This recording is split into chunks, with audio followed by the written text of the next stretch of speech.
If you're not already in the Subversion Guru working copy area, then navigate there now. This command, the checkout command, using only a URL, makes an assumption about a default directory. The default directory is always your current working directory. In this case, SVN Guru WC. As we can see, in this command we're going to be checking out the trunk directory of mo3 lo3. When left with a default directory specification, as in this case, the checkout command will create a directory named after the last element of the URL specified as being checked out, in this case, trunk. So we should expect to see a working directory called trunk created in the current working directory. As the command executes, you can see a great number of files being added into the file system. Each of the command output status lines shows an add, and on each line the path that is currently being added is shown. All of these paths begin with trunk. As you can see on the right, in the orange working copy area, the trunk directory has been created, and inside that, each of the directories and files within the trunk area from the repository are being written out to your working copy. At the end of the checkout command, we're informed that we've checked out to revision 3. In order to verify that the trunk directory is indeed a working copy mapped back to our mo3 lo3 repository and the trunk directory, we use the info command. The info command is investigated in more detail later in the course. For now, we'll simply use it and I'll point out the relevant parts of the output that we need. So we ask for the info on the trunk directory. What this output is showing us is that, having asked for the information about the trunk working copy, that the URL to which this working copy directory is mapped is indeed the mo3 lo3 trunk. Or, to put it another way, that the trunk directory from the mo3 lo3 repository is mapped to the trunk directory that we now have in our working copy.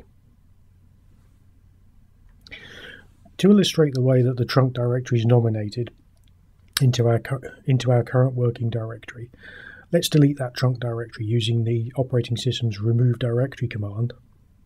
And now we'll repeat the checkout command. This time, instead of leaving the checkout command to assume the default directory, we'll explicitly specify that we want it to check out to the directory trunk. As you can see from the output as the command executes, we're getting precisely the same paths written out. Repeating the svn info command makes it quite clear that we've got exactly the same result.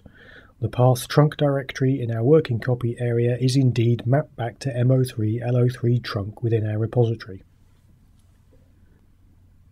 For this next illustration, we're going to create an empty directory within our exercise area. In this example, I've called it empty dir, empty dir, and now change directory into the empty dir that we've just created. So our current working directory is now a new empty directory.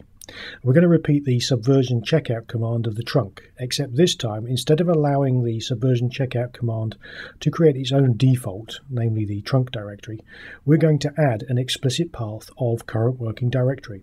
We do this by specifying dot. The output is now showing something radically different.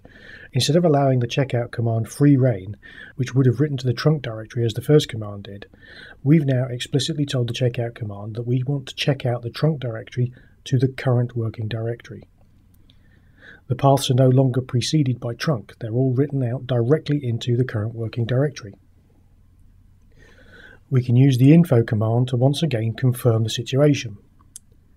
We're using svn info dot, in other words, svn info for the current working directory, the working directory that we're currently sitting in, which in this case is the SVN Guru WC empty dir that we created at the beginning of this example.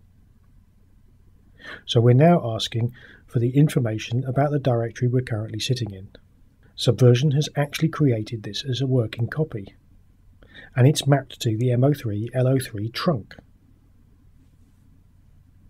We can illustrate further that Subversion has converted the current working directory to a working copy by listing out all of the hidden files in the current working directory. The .svn listed in the directory output shows that the current working directory is indeed a working copy. We'll learn a little more about the Subversion client metadata directory .svn later in the course when we look at the anatomy of a working copy. All you need to know for now is that any directory that is considered to be a working copy by Subversion will have a .svn directory containing various metadata,